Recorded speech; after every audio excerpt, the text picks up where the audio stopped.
Hello, everyone. Welcome to the July session of the Woolf University Post-Kantian Philosophy Seminar. As it happens, next month will mark the one-year anniversary of the launch of the seminar. We've had a number of interesting speakers in the past. Let's see, Robert Stern, Lee Braver, Adrian Moore, Emmanuel Falk, and Simon Glendinning, among others. And those previous seminars were recorded and they're available on the Woolf YouTube page. And today's seminar is going to be recorded as well. So if you have friends or colleagues that aren't going to be able to be here now that might be interested in today's proceedings, do mention that today's lecture and discussion will be made available online later. Our speaker today is Dr. Stephen Nemes.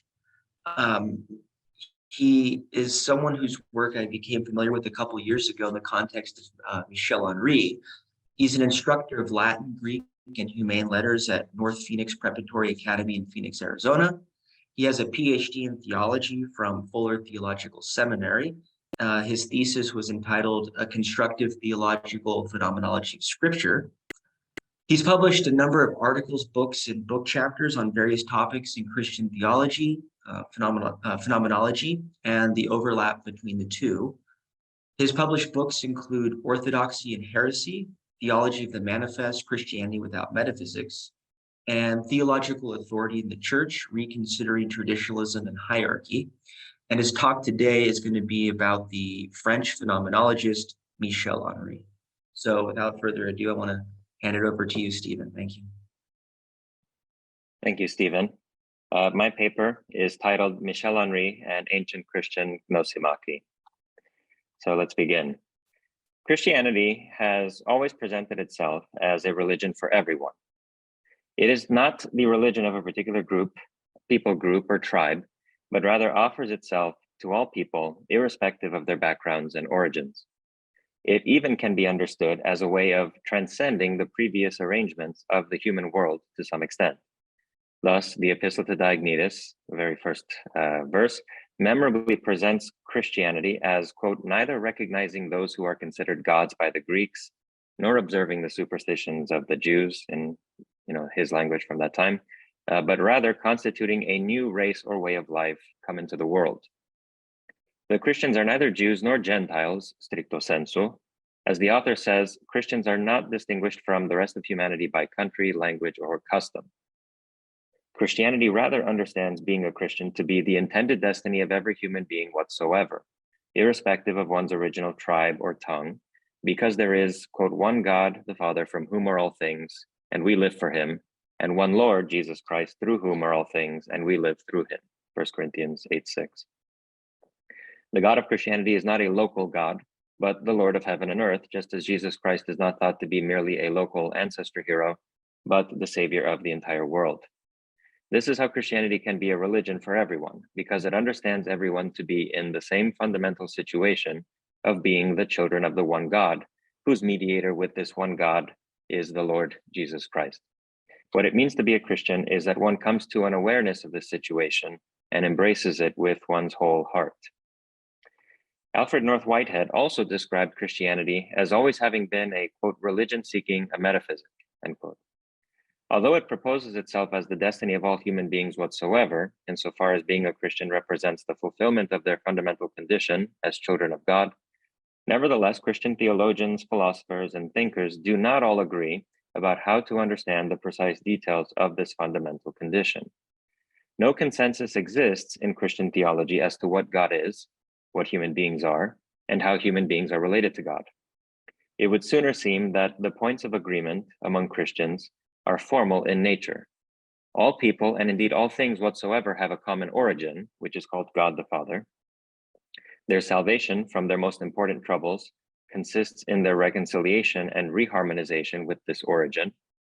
And this salvation is mediated in some way or other by the human being Jesus of Nazareth, also called Christ.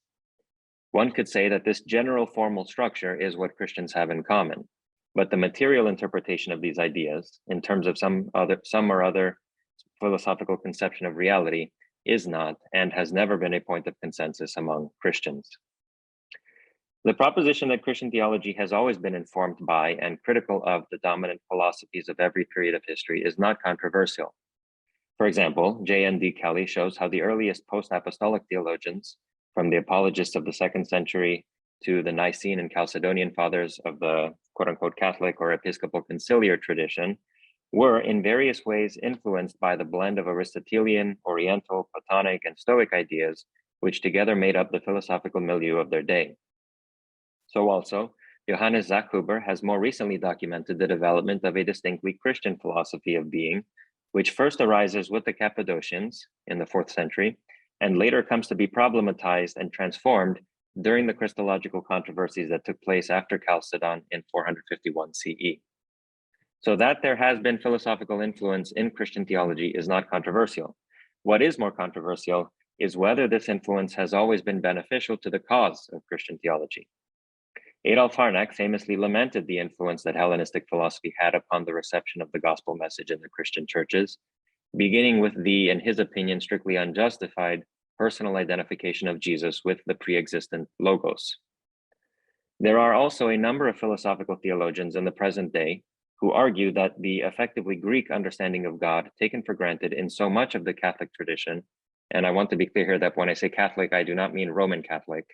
Catholic with the lowercase c is a way that theologians refer to sort of the mainstream Episcopal conciliar tradition of Christianity from the first millennium, so before the split into Roman Catholicism, Eastern Orthodoxy, and so on. There are theologians who argue that the effectively Greek understanding of God, taken for granted in so much of the Catholic tradition, is positively incompatible with the way that the Bible speaks about the creator of all things, examples including R.T. Mullins and John Peckham. One could make the case that the truth of Christianity is in trouble if the religion is essentially committed to some contested metaphysical scheme. On the one hand, if this distinctly Christian metaphysic will ever be formulated, it will inevitably be the hard-won result of centuries of argumentation and intellectual labor. In the meantime, however, millions of Christians will have lived and died and gone on to be with the Lord without ever having heard of this metaphysic or even feeling a need for it. Either their Christian existence will have been defective, or else the development of a distinctly Christian metaphysic will prove to have been a peculiarly academic enterprise. On the other hand, the project of developing a distinctly Christian metaphysic is a response to the intellectual and theoretical difficulties of the Catholic doctrines of the Trinity and Incarnation. Zachhuber writes of the distinctly Christian philosophy of being, quote, wide-reaching philosophical decisions concerning, for example, the status of universals or the constitution of the individual being, were often caused by the need to find rationalizations for a doctrinal position an author simply had to defend, end quote. What is often forgotten in these discussions, however, is that Christian theology begins with the New Testament as the record of the apostolic testimony to Jesus and his teachings. And there are a number of important adherents to the doctrine of the Trinity, for example, which admit that it is not a clear or unambiguous teaching of the New Testament at all. One at best has hints or suggestive offhand remarks in contexts having to do with other things altogether. Examples of scholars who make concessions like these include Oliver Crisp and Fred Sanders. Of course, there are also a number of biblical scholars who argue for the presence of what they call an early high Christology in the New Testament, such as Richard Bauckham, Michael Bird, Larry Hurtado, Simon Gathercole, Sigurd Grindheim, and Chris Tilling. But it is questionable whether this early high Christology means anything more than that the human Jesus has been exalted by God to the position of being his unique agent and representative in all his dealings with the rest of the created order, as argued by J.R. Daniel Kirk and Dale Tuggy. Still, other biblical scholars suggest that the New Testament's discourse about Jesus is best understood along the lines of a spirit Christology, which, in the words of Veli-Matti Kärkkäinen, tries to, quote, explain the unique presence and efficacy of the divine in Jesus Christ with reference to the Spirit of God, end quote. Examples of such scholars include David Brandos, Jeffrey Lamp, and Paul Newman, not the famous actor Paul Newman. In my own opinion, the strength of the case for the understanding of Jesus as always being ontologically divine in some substantial way, as opposed to, say, being deified upon his resurrection and exaltation, in my opinion, the case for that is highly overestimated, being founded upon invalid arguments and contentious interpretations of the biblical texts. Thomas Gaston argues convincingly that some of the most profound and unqualifiedly subordinationist statements about Jesus's relation to God, the Father, are found precisely in John's Gospel, which is commonly thought to teach that Jesus is God explicitly. And as Vladimir Latinovich has argued at some length, the subordinationist opponents of the pro-Nicene theologians in the 4th century were actually representatives of a considerably older and more widely accepted opinion than their opponents Alexander and Athanasius were. What follows from all this is that the task of developing a distinctly Christian metaphysic by attempting to make sense of the Catholic doctrines of Trinity and Incarnation is a project of questionable value for Christian theology. Not only have there always been Christians who have apparently gotten along just fine without it, but it is founded upon what are in fact highly debatable opinions about what the New Testament means to teach about Jesus and his God. I have already argued in various places that the dogmas of the Catholic tradition need not be considered unqualifiedly authoritative for Christian theology. To the contrary, as Jesus himself says, there is in the community of the church but one teacher, the Messiah himself, Matthew 23, verses 8 through 10. There is no more obligation for anyone to adhere to the pronouncements of the bishops of the Catholic tradition than there was for Jesus and his disciples to obey the tradition of the elders regarding ritual hand washing before meals. See Matthew chapter 15. This means that Christian theologians have the intellectual and theological freedom to depart from the reigning metaphysic developed in service of the doctrines of Trinity and Incarnation if they should judge that the true picture of things is otherwise. What I am going to suggest in this brief discussion is that the phenomenology of life of Michel Henry offers an alternative philosophical framework through which to understand the essential ideas of the Christian faith regarding the origins of all people and things in God, their salvation as reconciliation with him, and Jesus as the one who accomplishes this reconciliation in one way or another. Of course, just as the early Christian theologians both drew and departed from the philosophical ideas of their time in their explication of the faith, I will also propose adjustments and changes to what Henry himself says in various ways. But it seems to me that Henry's system, in general terms, makes it possible to formulate what can be called a quote-unquote post-Catholic understanding of the Christian faith that is free from the various theoretical difficulties of the Catholic mainstream. But what would such a post-Catholic Christianity look like? To explain this point, I will turn to an ancient heresy called Gnosimachy. And excuse me just a moment, I'll drink some water.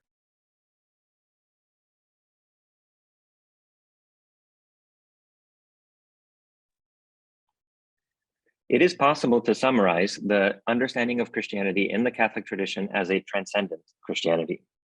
This is to say that it understands the essential ideas of the Christian faith as describing realities which are antecedently unknowable and inaccessible to human beings, given the perceptual and cognitive endowments which belong to them by nature. Because they are antecedently unknowable, they can only come to be appreciated by human beings if they are supernaturally revealed by God himself, to whom they are already known.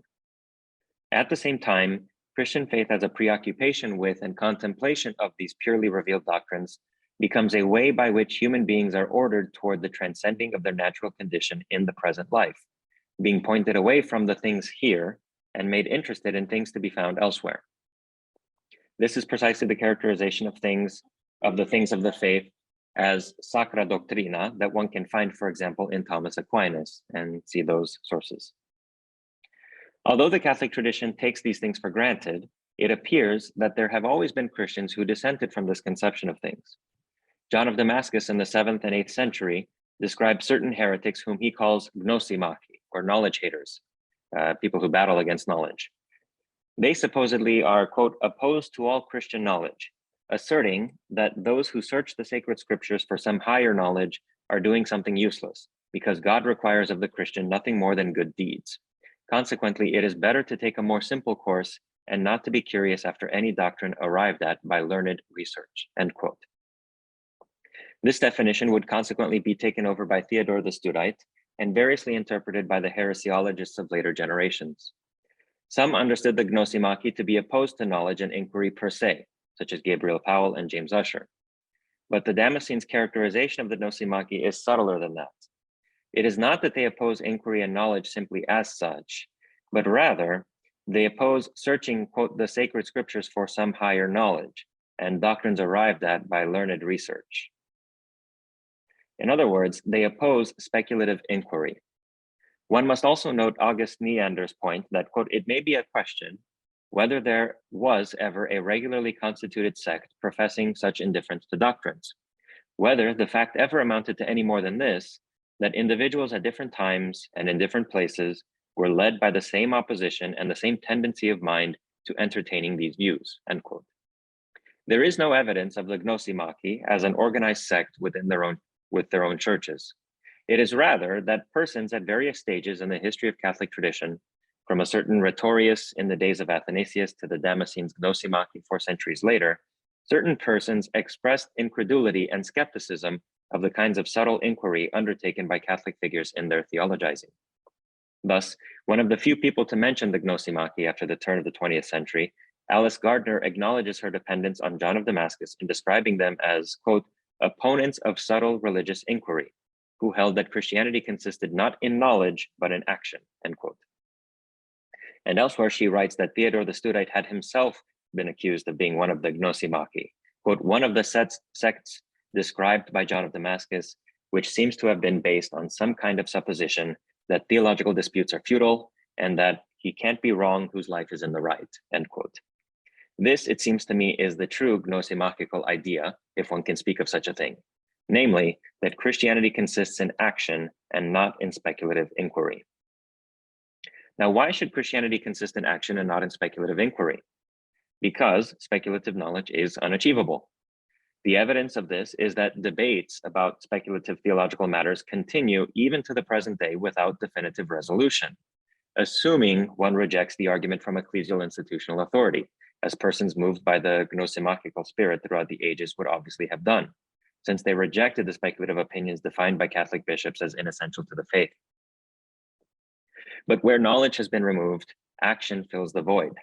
Thus, Neander mentions the following passage from Philaster, quote, there are some in Egypt and Alexandria belonging to a certain Rhetorius who would praise all the heresies, saying that each one thinks correctly and that none from among them errs, but they all walk rightly, and he thinks that none of them behave badly. If then he would praise them all, whom would he blame? Therefore he does not have the truth, end quote. This passage draws from Augustine, quote, from a certain Rhetorius there came a heresy of an astonishingly great vanity, which says that all heretics walk rightly, and which affirms that they each speak the truth, which is so absurd that it seems to me unbelievable, end quote. I work at a school and the school doesn't turn off their bell system during the summer, so I'm gonna wait for the bell to end here.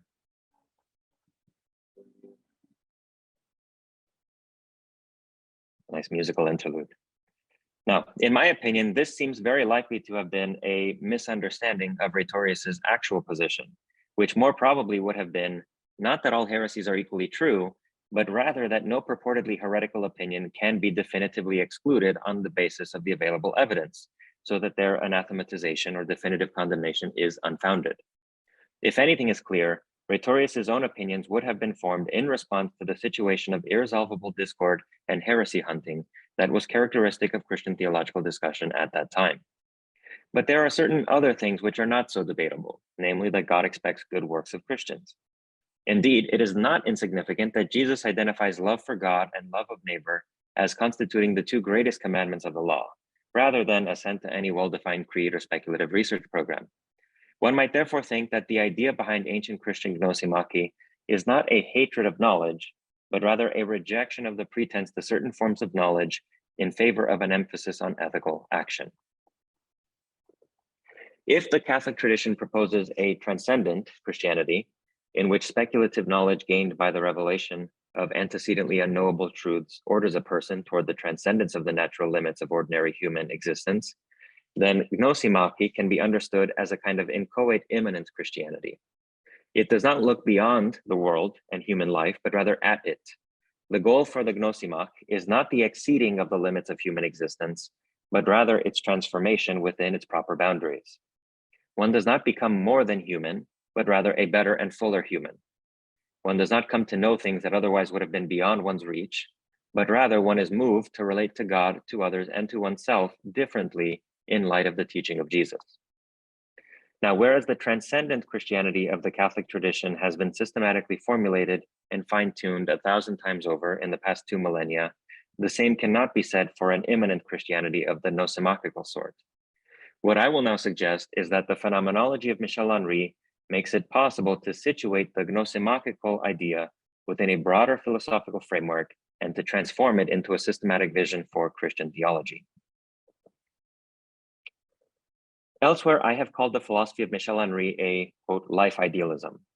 It is an idealism because it conceives of the ultimate reality not as unconscious matter or something of that sort, but rather as consciousness. It is a life idealism because this ultimate consciousness is not a subjectless thinking, but rather a conscious subject that is constantly experiencing itself and affecting itself, which is the basic definition of life given by Henry. For him, there is strictly speaking one life, which is immanent in everything that lives, the absolute life, which is God. This absolute life or infinite life possesses life of itself, whereas all finite living selves possess life derivatively, insofar as they are engendered within the absolute life of God. Consequently, between God and the finite living self, there is a difference without an absolute ontological distance, resulting in a kind of panentheism or qualified monism. The absolute life and the finite life are not two distinct things, like this cat and that dog. Rather, in his words, quote, this self affects itself only in as much as absolute life is self-affected in this self. It is life in its self-giving which gives the self to itself. This means that the fundamental condition which belongs to all human beings whatsoever is that of being sons of God, finite lives who live because they are constantly being granted a share in God's own life by him. But most people do not realize this about themselves because of the facility with which they pursue their various goals. They have such a power to move themselves and other things in order to accomplish their goals that they come to believe that they are self-sufficient realities which possess life and power of themselves. They consequently forget that they do not have life of themselves, fancying themselves to be absolute subjects. Hence arises every problem of human beings, their forgetfulness of their condition as sons.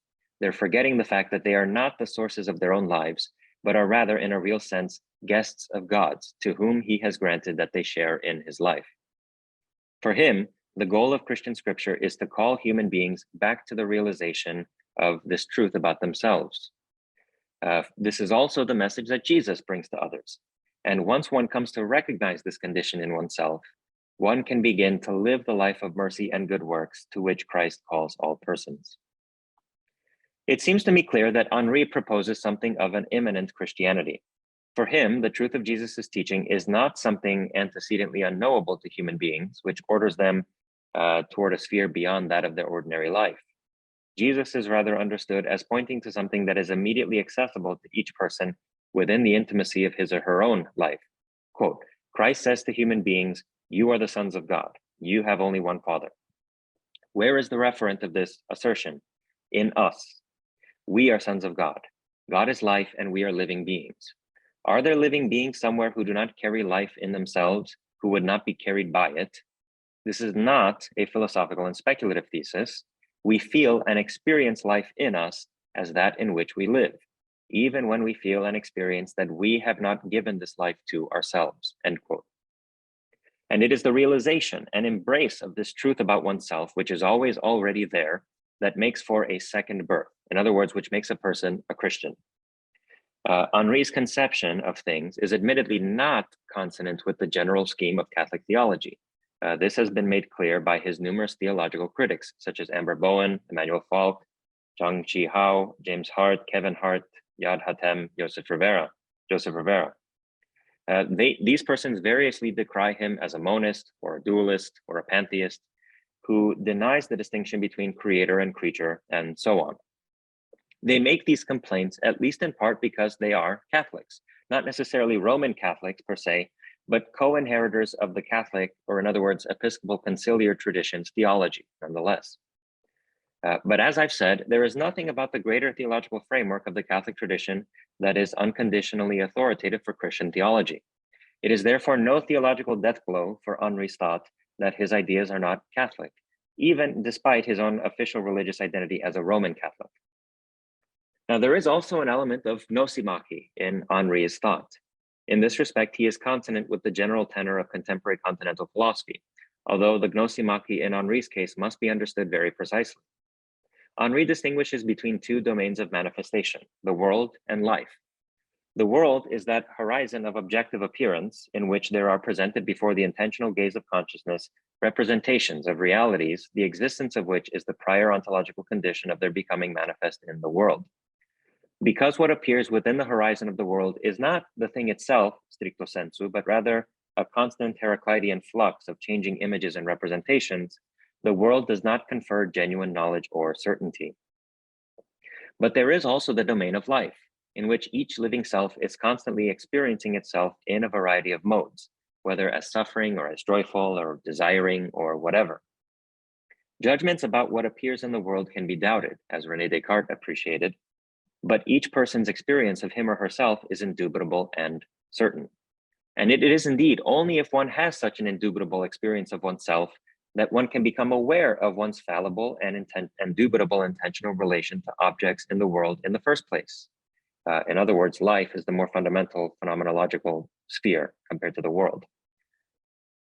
At the same time, what is also certain is that one's possession of life is not a result of one's own efforts, and in principle could not be, since having life is the prior condition of all of our efforts whatsoever. Even if every judgment about things that appear in the world is false, one cannot be mistaken about the fact of one's living as a gift, resulting from one's being engendered in the absolute life of God. This is why Henri will say, quote, the invisible, in other words, life, comes before every conceivable visible, in other words, a worldly object, a representation. In its invincible certainty, in the pathos of its suffering, flesh or its joy, it owes nothing to the visible, that is life. If it is in him a question of life, God is far more certain than the world. So are we, end quote. Henri insistently calls attention to the impossibility of knowledge within the domain of the world, precisely for the sake of pointing back to the true and certain knowledge which is found in the domain of life. There is consequently in Henri a kind of post-Catholic immanent Christianity with a gnosemachical aspect. Of course, this is not to say that a Christian theologian could not also contest some of the things that Henri himself says. I can give two examples from my own case. More specifically, I think that Henri both says too little in certain instances and too much in others. On the one hand, my opinion is that just as for Henri, the body which appears in the world is a representation of the living flesh that is engendered in the absolute life of God, so also the world itself, understood phenomenologically as the horizon of all possible objective manifestation, should be understood as the external representation of God, the absolute life. Just as I feel my own sadness on the inside, while you see a saddened countenance from the outside, so also the world itself is the outside of God's absolute life. Henri admittedly does not himself say this, but it seems to me that this is both a possible and a valuable way forward in developing his philosophy. And just as every living being is engendered immanently within the absolute life of God, so that there is a difference without absolute ontological distance, so also every particular object can be understood as a modification of the appearance of the world itself, this latter item being what appears in the truest and strictest sense. Henri, therefore, I think, says too little with respect to the relation between God and the world. On the other hand, it seems to me that Henri is too beholden to the Catholic tradition when he speaks of Christ as though he were God himself. Not only does Jesus tell others that God is their only Father, but he even himself is told that God is his Father, namely at his baptism, an event which Henri does not discuss at all as far as I can remember. This event is the beginning of his life and ministry according to the Synoptic Gospels, and it is the uncontestable moment in which his self-conception as the Son of God is revealed or at least confirmed in his own mind. My own opinion is that the true spiritual force of the person of Jesus is that he is someone who embraced with all of his heart his true identity as one of God's Son. In more biblical language, he, quote, loved righteousness and hated lawlessness, end quote. And so also he called upon others to do the same in consequence of his example. Given that Henri's own phenomenology of life provides a way for understanding how this realization that one is a son of God is possible not only for Jesus, but also for everybody else, the additional idea of Jesus' special divinity or identity with God is, to my mind, superfluous. In a nutshell then, my suggestion is that Henri's phenomenology of life can play a role for a contemporary post-Catholic theology similar to that played by Neoplatonism or Aristotelianism in previous epochs.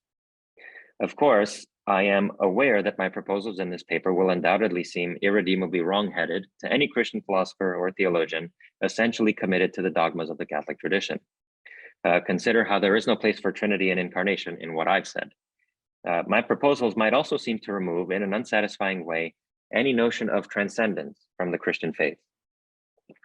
But I should say that these are typically Catholic objections, and I admit openly that I am not a Catholic. I mean, not only that I'm not a Roman Catholic, but I am not an inheritor of this Episcopal conciliar tradition that predates Roman Catholicism. For my part, I am of the opinion with Harnack that the Catholic tradition of Christianity is but one possible, historically contingent, and in various ways fundamentally flawed reception of the gospel in history. My opinion is a typically liberal Protestant one in this respect. Neither do I see anything wrong or objectionable with the notion of an immanent Christianity. Quite to the contrary, my sense of things is that Christians sometimes turn to the Catholic tradition's contemplation of impenetrable paradoxes and even outright contradictions out of a kind of a perverse dissatisfaction with this life and with its conditions. Because limiting themselves to the conditions of this life's finitude seems hateful to them, because they find little to no joy in what is here, they find it wonderful if they are told about something strange from someplace else. But I must admit to thinking naively that being a human being, such as we all are, is generally a good and a desirable thing. And if it is bad for anyone, we ought to work to make things better. I also think that there are at least some persons who seem unconditionally committed to Catholic orthodoxy to the exclusion of the love of neighbor in two senses. First, because they neglect to spend energy in assistance of those in need. And second, because they labor to convince themselves of their own orthodoxy in order to justify themselves before God, or even to make public demonstrations of piety by denouncing heresy and others. I prefer what I understand to be the simple teaching of Jesus, that we are all of us God's children, and that we ought to live in the world as such. A teaching, I should say, the truth of which, as Henri phenomenology shows, can be made accessible to anyone and can be appreciated by anyone, because it refers to the manifest condition of our own life as dependent in every moment. The pretension to robust objective knowledge is out of place, I think. What is needed is a softened heart that has come to understand itself as the recipient of a gift, along with others who are all God's guests in life, as well as the courage to live in the conviction that this is the truth. Thank you.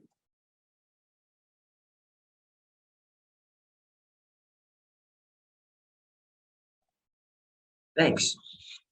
So I have a lot of questions that I could ask myself, but before I get into some of the comments and questions that I have for you, I want to see whether there's someone from the audience who has something to contribute. So if you do have a question, just feel free to go ahead and ask our speaker whatever's on your mind.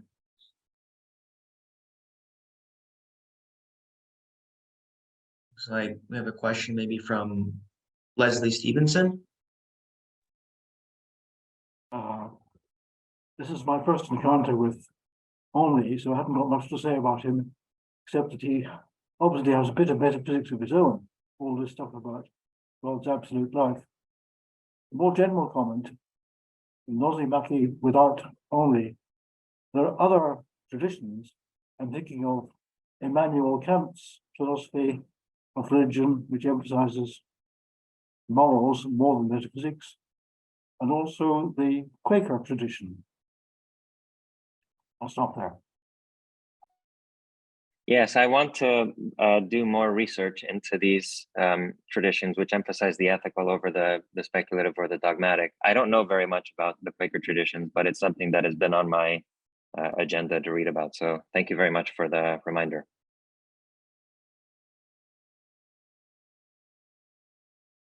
I think I may have seen another hand before Leslie asked his question, but if not, let me get to some of the questions that I have. So, I mean, one thing I was going to ask about this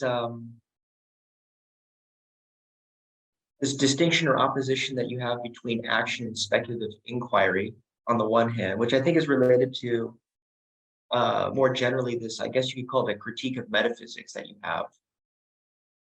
which maybe depending on how we define metaphysics explains why you'd be interested in phenomenology, specifically Henri. I mean, you mentioned at numerous places throughout your talk this idea of Henri somehow being an immanent thinker. Do you want to say for the audience, give just a little brief discussion of the different senses of metaphysics throughout the history of philosophy and what senses are pertinent to what you mean by it, particularly in this context of the phenomenological engagement with metaphysics? At some point, I want to maybe turn to Kant, who Leslie just mentioned, but before getting into Kant, maybe you want to say something about metaphysics in general and phenomenology's relation to metaphysics. Sure. One of the basic definitions of metaphysics is that it is the science of being qua being, right? So when we talk about a thing, for example, you can talk about a dog from the point of view of its relations to human beings. So it belongs to this human being, it doesn't belong to that one, right? It's someone's pet, it's a guard dog, whatever. You can talk about a dog from the point of view of its biology. So it's a mammal, it's a carnivore, it has a certain diet, it's a male, it's a female, whatever. You can talk about a dog as a physical object. So you talk about its mass, its weight, how much it, how tall it is, what it would weigh on the moon, etc. But then we can reach a sort of the lowest level of description, and we talk about it simply as a being, as something that exists. Okay, so some people take metaphysics to be talking about things as beings, not as physical objects, not as animals, not as biological objects, but just simply as beings. We talk about what is it for a thing to be simply as a being. What happens is that overall, over the course of history, and especially in Christian theology, there is drawn a distinction between being and the world of experience. Okay, so I'm not so sure that this distinction necessarily exists in Aristotle. I'm not an Aristotle expert. But over time in Christian theology, there is a distinction drawn between being, what's real, and the world of experience, which is what we can see and experience and reflect on, and so on. Why does this distinction come up? In the first place, because Christian theology posits a transcendent God who creates the world, but is not a part of the world, is not continuous with the world, is totally distinct from the world, right? Robert Sokolowski talks about this as the Christian distinction. The world is utterly distinct from God and not continuous with him at all. So one way in which being and appearance are separated from each other is the fact that God, who is the true and ultimate being, is unapparent. He does not appear, you cannot find him, you can't even get to God by means of like transcendental reflection on experience or anything like that. He's just totally beyond all experience whatsoever. You can only think about him. So already there, being is connected with thought and appearance is connected with the senses and experience. And then later on in the course of Christian history, we have the development of the real presence doctrine of the Eucharist. Now this doctrine goes back relatively early, and you can find statements in figures like Cyril of Jerusalem, for example, where he just openly admits a distinction between what appears in the Eucharist and what is actually there. What appears is bread, what is actually there is the body of Christ. What appears is wine, what is actually there is the blood of Christ. So here's another way. I mean, another way in which appearance and being are being split from one another. You can think about being, but it doesn't necessarily manifest itself. And then appearance is, what we can experience with our senses and so on. So over time, I think, especially because of the influence of Christian theology and the historical development of Catholic tradition, metaphysics comes to refer to being, qua being, sort of independent of experience or apart from all experience, because the doctrine of the Eucharist itself demands, and even the notion of God as a transcendent creator demands, that there's a distinction between what can be experienced and what is. All right, so that distinction, once you accomplish it, it's hard to sort of keep it contained. And so metaphysics becomes the way that I would define metaphysics is discourse about sort of pure noumena, discourse about sort of things that are considered entirely an abstraction from their manifestation and experience. And then you can read, for example, Kant's Prolegomena to any future metaphysics, and there he has a wonderful line where he describes metaphysics as beyond experience, talk about things beyond experience. So this is how I understand metaphysics. Whenever I talk about metaphysics, I mean discourse about purely noumenal things, right? Things that we can think about, and we take them to be real, we take them to have being, but we don't discuss them in terms of how they're experienced. We discuss them in terms of just how we can think about them. When I speak of Henri as an immanent thinker, I think that Henri does not accept this distinction between appearance and being. There are some fine details that we would have to make here with Henri. For example, Henri is strict, that is very clear about the fact that what appears in the horizon of the world is not the thing itself directly, but a representation that it casts out of itself, and that is subject to the phenomenological strictures of worldly appearance. Nevertheless, I think it is also true that Henri posits a strict correlation between a thing's sort of pre-manifest reality and then its representational appearance in the world. So for example, what is sadness in me, necessarily correlates to something on the outside. There's always a strict correlation between the invisible reality and the visible representation of it, but he also insists that the visible representation is not that invisible reality, it's something else. I don't think that Henri is proposing a metaphysics in the same sense as I would say that classical Christian theology does, precisely because he does not grant a distinction, an ultimate sort of breaking apart of appearance and reality, or of being and appearance. Even though he grants that there's a distinction, they're still strictly correlated. But this is not true in the case of Catholic Christian theology, for example, where in the doctrine of the Eucharist, you have a pure appearance without any being corresponding to it whatsoever, namely the transubstantiated, bread. So this is what I mean when I talk about metaphysics. I mean discourse about purely noumenal realities on the assumption that they are not to be investigated on the basis of their appearance. Maybe they don't appear at all. That's what I mean when I talk about metaphysics. And I think that Henri rejects all that because he has this restriction to the immanent sphere of experience. There's the world, there's the domain of life, which is immediately accessible because I'm experiencing myself. And then there is a domain of the world, which again is immediately accessible because it's simply what's given to me representationally. I have a follow-up question I want to ask in a second about disagreement, theological disagreement, and whether or not, whether this entails a rejection of Catholic theology as you hold that it does, or whether it potentially entails a kind of full-blown skepticism that I think you would want to avoid as well. But before I get to that question, you mentioned Kant, and in the context of Kant, you highlight the fact that metaphysics, according to Kant, is discourse or thinking about what is said to exist beyond experience. And so the phenomenological tradition, you might think in that respect, is Kantian, if only because this distinction between being and appearance, as you've been specifying it, is a distinction that, to my mind, I think all the phenomenologists in one way or another reject. So for the phenomenological tradition, there's a sense in which being appears, or what appears is being. Right. Now, for those who are unfamiliar with Henri, it might be useful to explain Henri, I think, in terms of someone like Heidegger, because Henri, in a way, is very critical of Heidegger.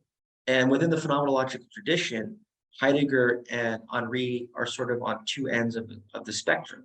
And yet, both of them seem to agree in the sense that they're Kantian in this way that you described, in that they reject this traditional metaphysical distinction between being and appearance.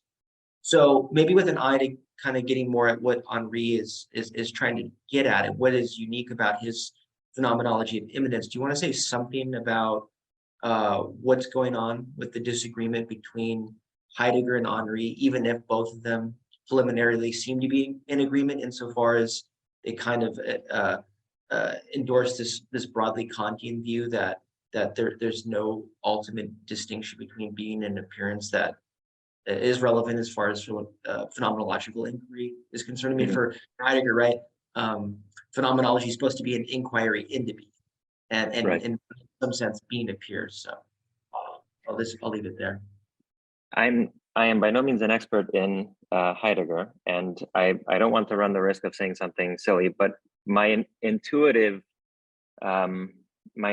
sense of what the difference is that for Heidegger, there is no, sort of interior dimension of life like you have in Henri. There's just the world.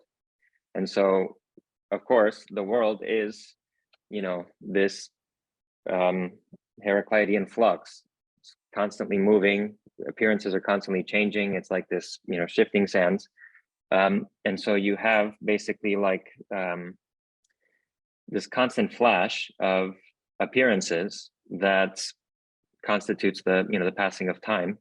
But there's no internal dimension. Everything is sort of like outside. Everything is like the shell. Everything is the visible exterior, the film.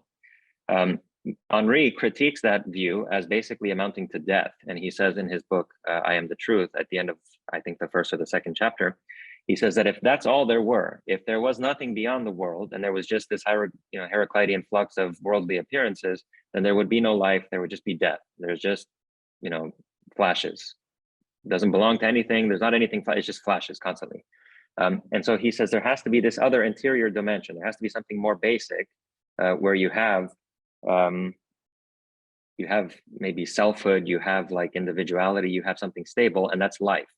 And he says that this is something that everybody is aware of constantly. I'm aware of myself as bored or happy or, excited or hungry or thirsty. In his book, Material Phenomenology, also, he argues that you cannot even have worldly appearance without life, right? Because worldly appearance is a matter of an intentional relation between a subject and an object. So here I am, I'm aware of a chair on the opposite side of the room. But how is it that I can become aware of this intentional relation itself, right? So I'm aware of the chair because I'm intentionally related to it, but how can I become aware of my intentional relation to the chair? Well, not in the same way. I do not experience my intentional relation to the chair as a further intentional object. Then I would have a sort of an infinite regress and I would never be able to get to it. Rather, what for Henri, my intentional relation to the chair is something that I experience as myself. It's something that is experienced in life. So there's this more foundational, fundamental form of manifestation, which is not intentional, it's non-intentional and sort of non-ecstatic. So I see the chair because I look in that direction, but I'm aware of myself as seeing the chair simply immediately. That's how I experience myself. So for Henri, there is this other dimension. There's not just the world. In fact, there could not in principle be just the world, because if there was just the world, there would be nobody to, there would be nobody to be intentionally related to it. The world, rather, is somehow founded upon life. It's my self-experience, which is the foundation of my intentional relation to objects in the world. So this, you said earlier also there's a skepticism. Well, I'll just leave it at this, right? So again, with the qualification that I'm not by any means an expert on Heidegger, this is my general sense of the difference between them.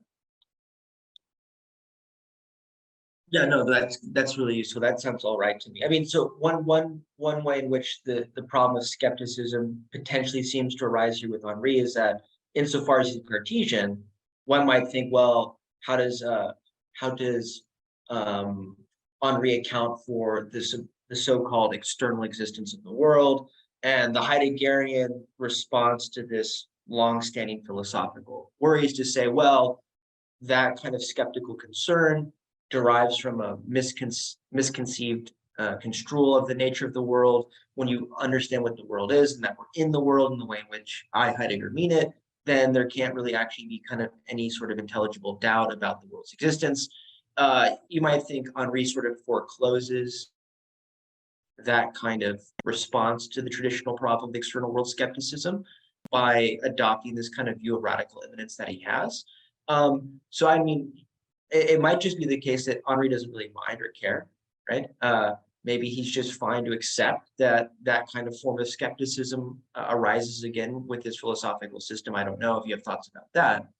The kind of skepticism that I had originally had in mind was this potential skepticism that arises in light of disagreement in theological discourse, the lack of intersubjective consensus. So, I mean, in some cases, like, for example, in the philosophy of science, I'm not a philosopher of science, but people have said, well, there's like a sort of meta-induction, right? Which is that because of all our previous theories have been proved false, then it's most rational to believe that our current theories are false as well. And so you might make this, people do this in meta-ethics too, right? So they'll try to make the claim that, well, the best explanation for why there's no supposed intersubjective consensus about various moral matters of first order moral claims is because there is no actual fact of the matter when it comes to such things. And it seemed to me like maybe you're making a similar kind of meta-induction, as it were, when it comes to theological claims, theological doctrines, that namely because the absence of some kind of intersubjective consensus is best explained in terms of the fact that maybe there is no actual fact of the matter, or if there were, that we're not in a position to know and determine it. Is that more or less the view that you have? Before I ask a question, I want to make sure that that's you're getting So, at. If not, feel that's a very good point. I know that the way that I read this paper, what I said towards the beginning of the paper, it made it sound like I was making a pessimistic meta-induction, like you were suggesting. I think I would certainly be sympathetic to that kind of argument, but I also would present a more principled argument. So I think that we have an intuitive notion of what knowledge consists in. Just as a preview, I think that knowledge consists in conscious truthfulness of thought and speech. So when we are being consciously truthful in the way that we think or speak about a thing, we've achieved knowledge. Now, conscious truthfulness means that I'm aware of the truth of what I'm saying, but the truth of what I'm saying is a relation between what I say about a thing and the thing itself. And I cannot perceive a relation between two items unless they're both given to me. So for example, I can't see that X is greater than 100 if I don't know the value of X. And I can't see that, one cat is fatter than another cat unless they're both presented to me in some way. So given the fact that relations, in order to be perceived, both of the relata have to be presented. And given the fact that what we talk about in theology is never presented, we just can't know. In principle, we cannot achieve conscious truthfulness in the case of our theological discourse. A lot of times what we do is we try to replace the things themselves that we're talking about with substitutes that we take to be adequate substitutes. So it's true that we don't have the past event of Jesus's crucifixion in front of us, but we have the Bible, which talks about it. It's true that we don't have, God himself before us, as we'll see him in the beatific vision, but we have, let's say, the church's teaching about what God is like. So we don't have the things themselves, but we find substitutes for these things themselves. And then we sort of put these substitutes as a new basis, right, by which to judge the truthfulness of our speech.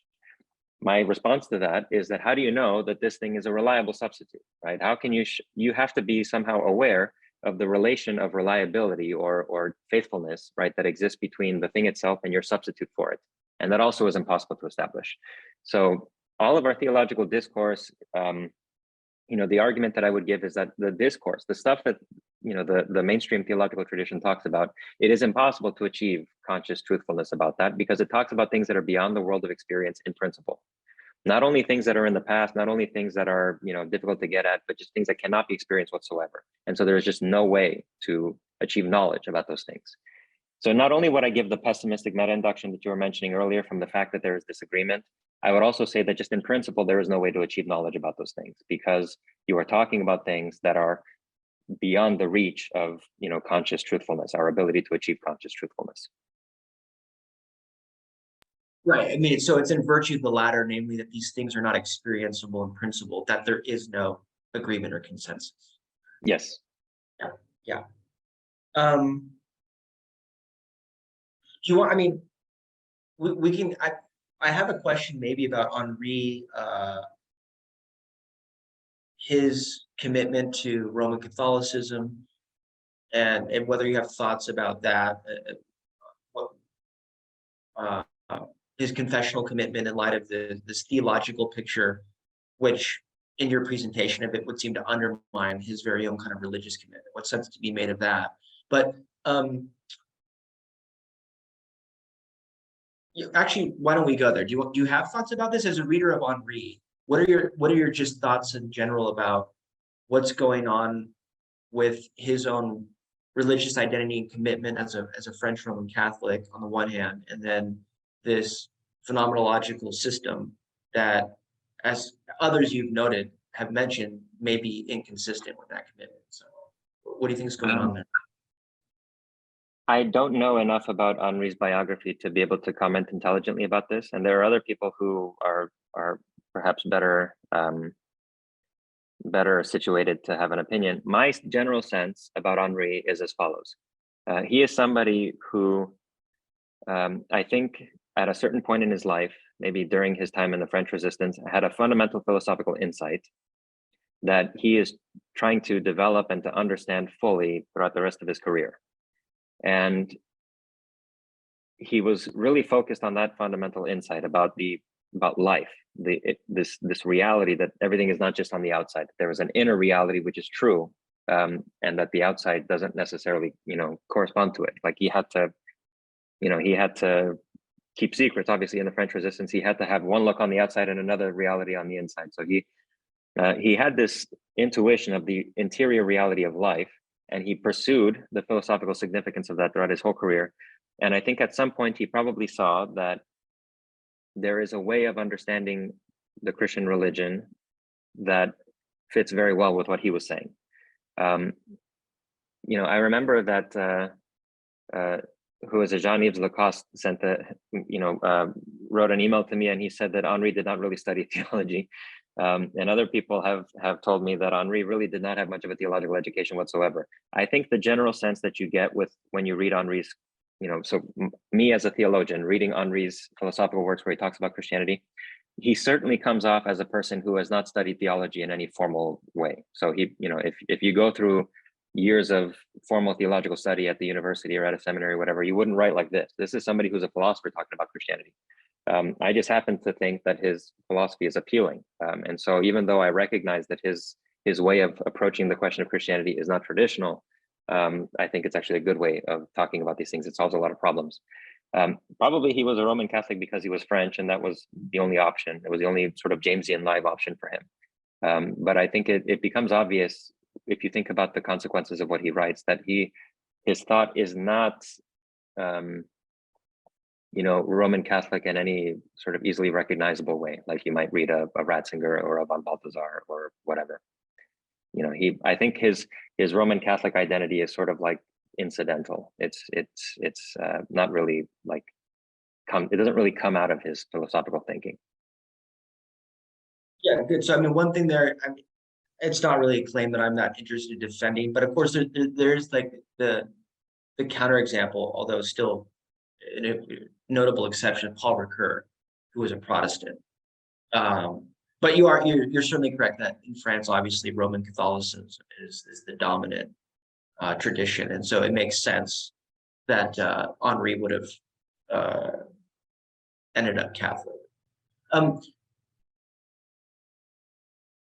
The view of Christ that you're giving. So for readers, Henri is a deeply Christological thinker, right? So of course his final book that was published when he was alive, I Am the Truth, the title of the work is a quotation from one of the most famous utterances that Christ is reported having provided in the Gospel of John.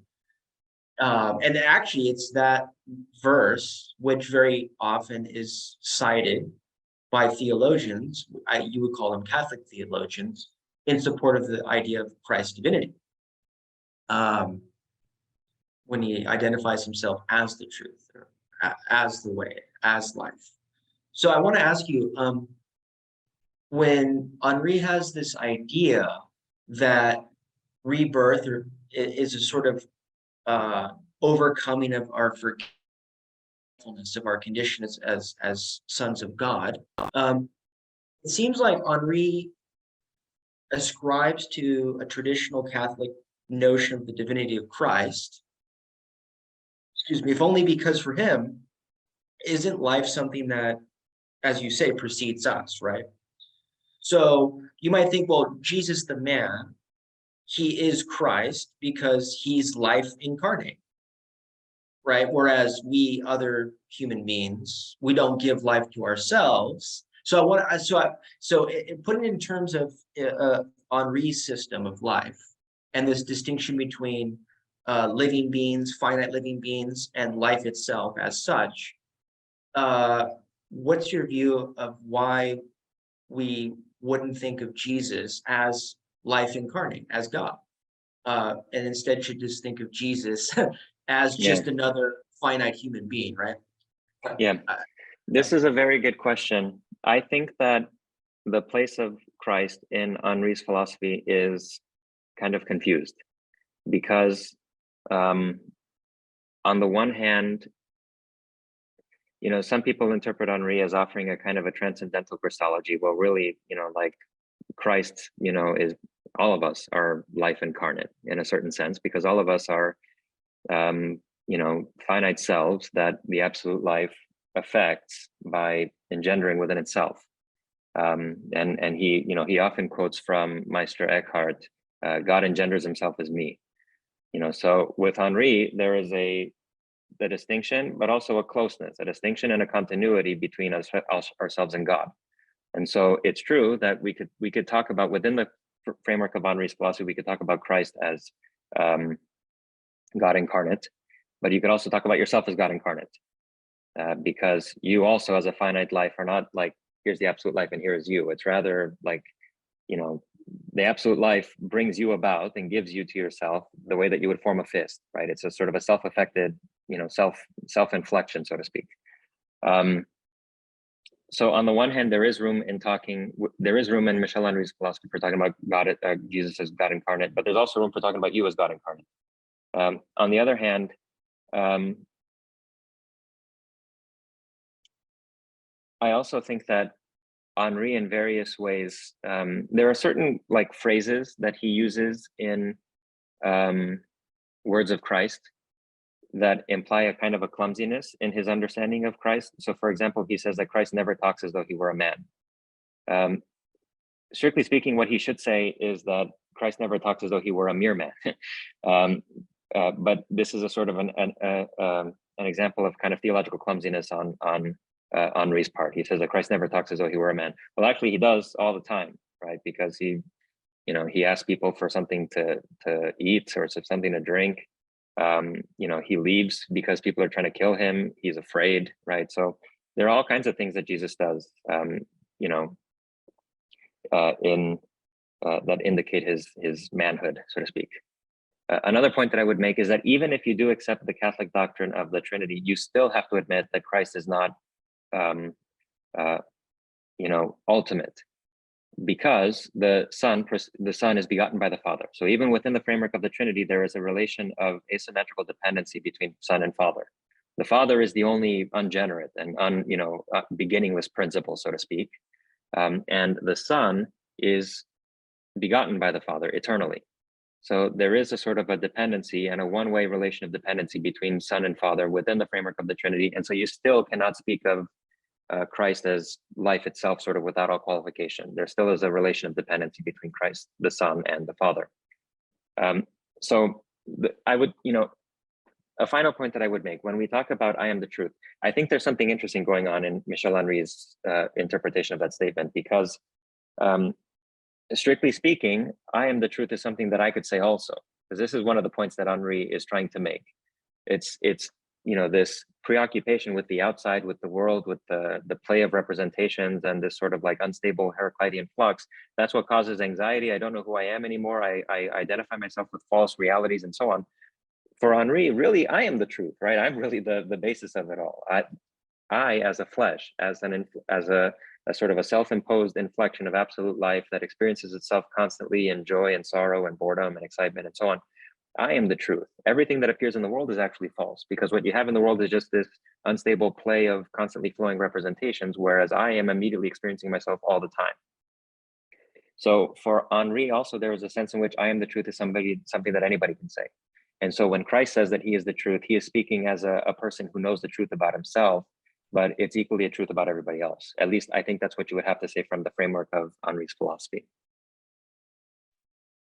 Yeah, so I mean, I disagree as a reader of Henri. I don't think that's what, I mean, it could be the case, like you understand, philosophers often say things that entail or mean things that they don't actually take their own statements to mean or entail, right?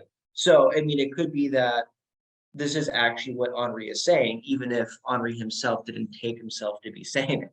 I would say that would have to be, that to me seems to be the only possible explanation, because in reading Henri myself, I don't think it's the case that Henri wants to say that the statements of Christ are statements that we could say of ourselves. I mean, I think of a book like Words of Christ. He draws a distinction between what he calls the word, the divine word, and human words. And it seems to me that the logos, the divine word, Jesus's words, the words of Christ, are supposed to be different in principle than merely human words. Now, you could say, well, yes, that's fine, because that distinction doesn't entail that we finite human beings are unable to speak in the way in which this other mode of speech that Henri is interested in. But it does seem to me that Henri is reserving that mode of speech or that word to Christ himself. But without getting too much into the thicket of theological of Trinitarian theology, I know this is a topic that you've discussed a lot, so I do want to just say one kind of thing about it in the specific context of Henri. So a little earlier, you had been mentioning that that there's a lack or an absence of any kind of ultimate ontological, I think you could say, distance between life and the individual finite human person, insofar as affection involves self-affection, and self-affection is somehow life affecting itself. And this is a kind of, I think, tension in Henri's thinking that's there, is that he's a thinker of radical immanence, but yet he does, I think, want to preserve some kind of transcendence, because I think in Henri's own mind, he's sensitive to the kind of monism that you want to tease out of Henri's position, right? So, I mean, I would say that it's not bizarre that you're getting a kind of monism out of Henri's philosophical system, because I think Henri himself is doing what he can to kind of block that. And from my view, I think it's because he wants to preserve the divinity of Christ. So he does want to say that there's something unique about the person of Jesus as the incarnate logos that distinguishes him uniquely and absolutely from other human beings. A Trinitarian way to put this, and I wonder if this is what Henri's doing. It's been a while since I've read the text where this would be, where he gets into this, but do you want to say something about the kind of classical Catholic theological tradition between the immanent and economic trinities? Because I think what Henri wants to basically say is that, well, I'm a finite human being, a living being that's engendered in life. Life for Henri is God, or specifically Christ, who is life. And I have access to that. I have access to the divine life in virtue of being engendered by life, right? Where the Trinitarianism comes in for Henri, I think, is that he doesn't think we have access in a way to God's own own life, right? So the way in which that the Son, Christ, is engendered or begotten by the Father through the Spirit, we don't have access to that experientially. We just have the experience of being engendered or begotten through life with Christ. I think that's the phenomenological way that he's trying to kind of make sense and preserve this theological doctrine of the Trinity. Do you want to say something about what Henri's doing there, and presumably, I think, why you think it doesn't work?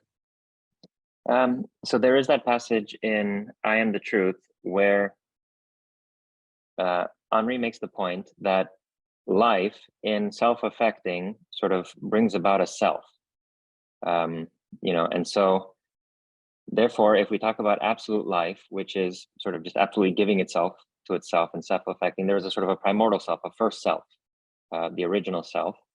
And he analyzes the distinction between the sort of the pure force of giving, that is absolute life, and then the self that comes about originally as a result of this force of giving, as the relationship between father and son. They're consubstantial. It's one thing there, but seen from sort of 2 points of view.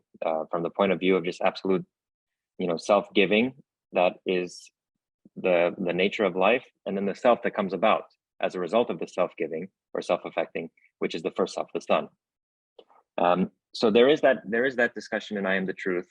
And I will admit that when in Words of Christ, Henri is even more, I think, theologically heavy and informed by the New Testament and by biblical reflections than in I Am the Truth. So in I Am the Truth, in Words of Life, he has entire chapters dedicated to interpreting the Bible, Christ's conception of himself as divine, Christ sort of, offering a new sort of a divine genealogy for human beings and so on. So in these later works of his, especially Words of Christ, there is more of an emphasis on the Bible.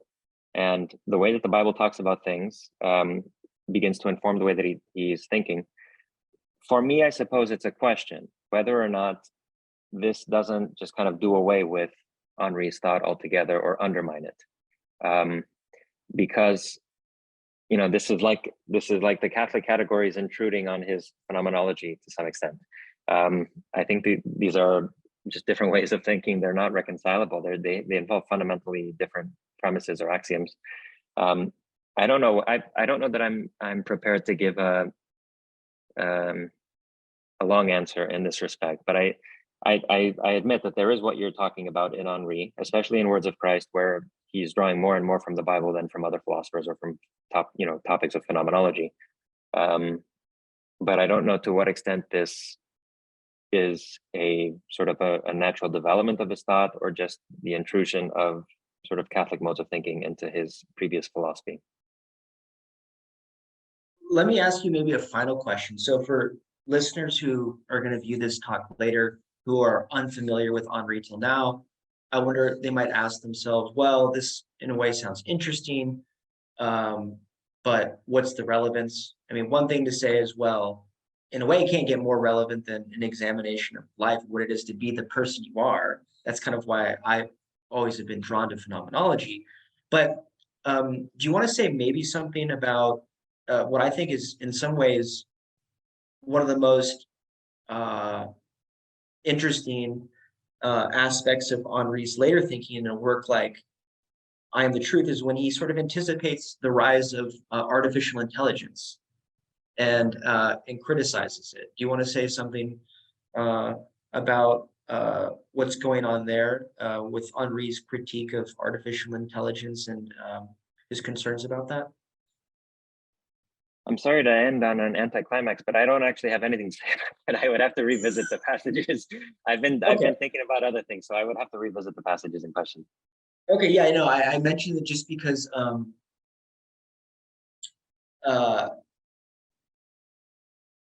when people think about, like, for example, the movie like The Matrix, the question is like, what is reality, right? And in Henri, you get this view that which is kind of Cartesian, which is that reality is just pure experiencing, right? And so then there is this question you might think is, well, if that's the case, then what's the difference between experience as we currently enjoy it and inhabit it and an artificial reality or an artificial intelligence? And Henri, I think, was sensitive to this concern. And so way back in the 90s, before a lot of these questions were as relevant or obvious as they are today, he has a very powerful criticism of artificial intelligence and synthetic or reality. So anyway, we'll have to maybe leave that discussion. Where is this in I Am the Truth? Do you remember what chapter it's in? It's the very end. Yeah, in fact, he has this really interesting. The example he gives is of like a pilot who's in a flight simulator, and then he extends this to basically this idea of like sex simulation, like basically the idea like now of like a sex robot, like you're in a reality where you have a sexual partner who isn't really actually a living being. but like an artificial intelligence. And then he talks about how this is the void, this is the beast, right? The beast is the one who seems to be given life, but isn't alive, right? So in a way, given Henri's conception of life, artificial intelligence would be the Antichrist, would be the beast, because it's what purports to be alive, but actually has no life because it has no actual experience, right? So this is how he ends, I am the truth. I will have to revisit that because that sounds very interesting. I don't remember that, and I read I Am the Truth a few years ago, and I've been reading a lot of us, and so I can't say anything intelligent about that now. But I thank you for bringing that up because I want to reread it now. Yeah, it's a really, really interesting passage. Well, so I want to give you the chance to see, is there anything that you want to mention before we conclude? Anything about work that you have in progress at the moment, or any sort of final thoughts about the material that you presented today? Sure. So I hope that this paper was interesting to you. This paper is a kind of an instantiation of a general project that I've been doing since my dissertation.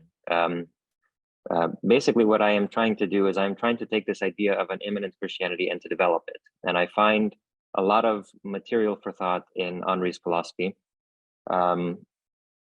It's one way you can think about it from more familiar theological categories is a kind of a revitalized liberal Protestantism. I think one of the downfalls of liberal Protestantism was that it didn't have like a consistent metaphysical system that could compete with the more traditional sort of Thomist or other varieties of metaphysics that you had in other forms of Christianity. So I think Henri's philosophy provides a philosophical system that could be useful to a liberal Protestantism of the sort that I accept. I have a couple books coming out towards the end of this year. I have one book on the Eucharist, which is called Eating Christ's Flesh, a Case for Memorialism. And in that book, I have a chapter in which I discuss the doctrine of the Eucharist in Henri. And so I argue that Henri himself can be plausibly interpreted as having a kind of memorialist doctrine of the Eucharist, which again would be another way in which he's inconsistent with Roman Catholicism. The Eucharist for Henri is a matter of being reminded of the absolute dependence of our lives on the absolute life of God. And it's a kind of a turn inward. You take the food, you drink the wine, your senses are, activated, and you experience yourself, and you become aware of yourself as dependent upon God, as a living creature who lives and can enjoy food, but is dependent on God to do so. So I have a chapter in there on Michel Henri and the doctrine of the Eucharist and Michel Henri. That, again, like I said, is coming out later this year, so it could be of interest to people who want to continue the discussion. Fantastic. Yes, and for anybody who's watching this later, Stephen publishes a lot, which is a good thing. So there's always more books that he's writing, and as I mentioned at the outset of today's talk, he already has a number of books that have come out recently. So if you found today's talk interesting, do look those up as well. And I think we'll conclude there for today. So thank you again for everyone who showed up, and thank you, Stephen, for taking the time to share your work at the seminar. Appreciate it. Thank you.